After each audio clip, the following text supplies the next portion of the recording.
नमस्कार मित्रों, alien classes के यूट्यूब प्लेटफॉर्म पे आपका बहुत बहुत स्वागत है। मेरा नाम विवेक है। आज एक नया मुद्दा, हम दो प्रकार की सोसाइटी है, अब तो तीन प्रकार चार प्रकार की सोसाइटी हो गई है खाने के उपभोग को लेकर। शाकाहारी, एक वीगन सोसाइटी हो गई, एक वेजिटेरियन सोसाइटी हो गई, एक नॉनवेज वाले हो गए।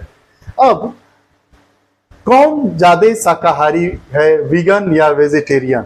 अब शाकाहारी में भी एक वीगन सोसाइटी जिसकी जो स्टेबल हो रही है, आप पश्चिम के देशों में देखेंगे या जो भारत के जो ऊंचे वर्ग के लोग हैं उनमें यह प्रक्रिया देखेंगे कि उनकी एक खाने की एक अलग ही प्रणाली विकसित हो गई है जो शाकाहारी ही है, लेकिन शाकाहारी से कैसे अलग है, वेजिटेरियन से कैसे अलग है, उनको हम देखेंगे आज की इस कक्षा में। आइए इन बिंदुओं पर हम बात क्या होता है वीगन डाइट। वीगन डाइट शब्द कहाँ से आया, कब इस सोसाइटी की स्थापना हुई, यह कैसे वेजिटेरियन सोसाइटी से अलग है, ये लोग खाने में किन खाद्य पदार्थों का उपयोग करते हैं, इनकी संकल्पना क्या है, क्यों ये इस प्रकार के भोज्य पदार्थों को ग्रहण करते हैं। इस कक्षा में हालिया खबर क्या है, वीगन डाइट क्या है, वीगन डाइट के फायदे क्या है, वीगन डाइट और वेजिटेरियन में अंतर क्या है, वीगन सोसाइटी का इतिहास, इन 4-5 मुद्दों पर हम बात करेंगे। जो वीगन है वो वेजिटेरियन का वी और एन से मिलकर वीगन बना है। आइए आगे इसमें हम देखते हैं एक एक करके। नवंबर को वर्ल्ड वीगन डे के रूप में मनाया जाता है। इस वर्ष मतलब 2023 में वर्ल्ड वीगन डे की थीम थी फ्यूचर नॉर्मल है, जो शाकाहार की खोज और उसे अपनाने के महत्व पर बल देता है। यह क्या है, वर्ल्ड वीगन डे 1 नवंबर को मनाया जाता है, इसलिए यह कक्षा ली गई है। वीगन के बारे में भी जानेंगे, वीगन सोसाइटी क्या होती है, इसका इस्टेब्लिशमेंट क्यों हुआ, इसको प्राप्त करने के लिए, इस सोसाइटी को गठित करने के लिए इसके उद्देश्य क्या हुए, इस बार का थीम क्या था, इस प्रकार के प्रश्न पूछ लिए जाते हैं। तो जो वीगन डे है उसकी थीम क्या थी, फ्यूचर नॉर्मल है। फ्यूचर जो हमारा भविष्य है वह नॉर्मल है, ज्यादा घबराने की जरूरत नहीं है, जो कि शाकाहार की खोज और अपनाने के महत्व पर बल देता है। क्या वीगन डाइट एक प्रकार का प्लांट बेस्ड डाइट है, मतलब पौधों से ही जो मिलेगा वही हम खाएंगे आगे, जिसमें मांस, डेयरी, अंडे, शहद, दूध समेत सभी एनिमल बेस्ड उत्पादों को शामिल नहीं किया जाता है।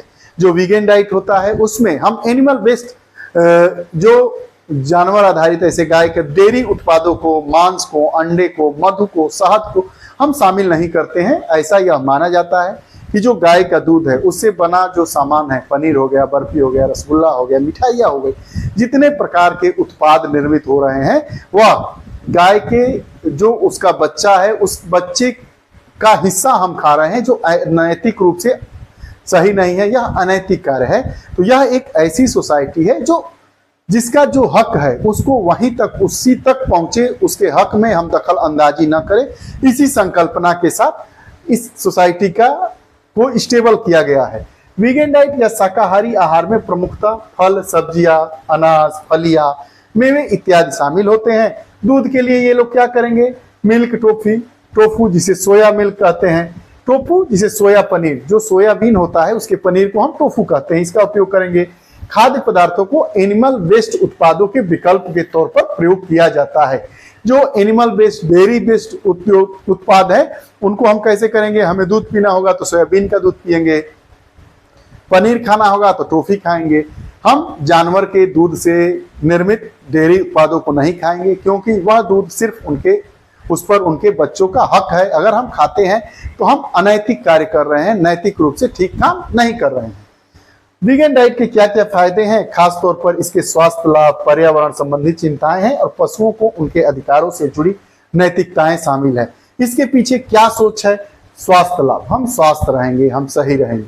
पर्यावरण संबंधी चिंताएं भी इसमें शामिल है और पशुओं को उनके अधिकारों से जुड़ी नैतिकताओं को इसमें शामिल किया गया है।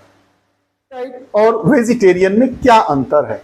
वीगन डाइट फॉलो करने वाले लोग ऐसी किसी भी चीज, वस्तु का सेवन नहीं करते हैं जो पर्यावरण और जानवरों के अस्तित्व के लिए खतरा है। ये लोग शाकाहारी लोग कौन से होते हैं, शहद भी खाएंगे, दूध भी पिएंगे, अंडा भी खाएंगे, डेयरी उत्पादों को खाएंगे, सभी प्रकार की सब्जियां खा सकते हैं। लेकिन जो वीगन सोसाइटी होती है वह प्लांट बेस्ड प्रोडक्ट को ही खाती हैं। आगे, वीगन सोसाइटी की स्थापना कब की गई, इसका इतिहास क्या है? तो दुनिया का सबसे पुराना शाकाहारी संगठन है, स्थापना 1944 में यूके में की गई, जिसमें Donald Watson, Elsie Shrigley, George Henderson और उनकी पत्नी के पत्नी हेंडरसन सहित लोगों ने मिलकर किया और विश्व शाकाहारी दिवस 1 नवंबर को मनाया जाता है। अब देखिए दुनिया कितनी हम शाकाहारी बन के अपने आप को समाज में सर्वोपरि दिखाना चाहते हैं। एक सोसाइटी ऐसी है जो हमको से भी आगे बढ़कर है, वो केवल जो प्लांट्स होते हैं उन्हीं से निर्मित वस्तुओं को खाती है, डेयरी उत्पादों को नहीं खाती है, शहद नहीं खाएंगे क्योंकि उस पर मधुमक्खियों का हक है, दूध नहीं पिएंगी, पनीर नहीं खाएंगे, वो लोग डेयरी उत्पादों को नहीं ग्रहण करें। क्यों? क्योंकि वह जानवरों के बच्चों का हक है, या जानवरों के अधिकारों की रक्षा करने वाली सोसाइटी है, उनके अधिकारों को नैतिक रूप से देने वाली सोसाइटी है। यह चर्चा में सोसाइटी इसलिए आई कि 1 नवंबर को विश्व वीगन डे मनाया जाता है। इसका थीम क्या था कि फ्यूचर नॉर्मल है, जीवन सामान्य है, बहुत ही अच्छा है, इसको सामान्य तरीके से जीना चाहिए। यह रही हमारी वीगन सोसाइटी और वेजिटेरियन सोसाइटी में क्या डिफरेंस है, इसको हमने इस कक्षा में जाना। आपको यह हमारी कक्षा कैसी लगती है, कमेंट बॉक्स में अपने विचार जरूर दें। फिर नई कक्षा के साथ उपस्थित होंगे, तब तक के लिए बहुत बहुत धन्यवाद।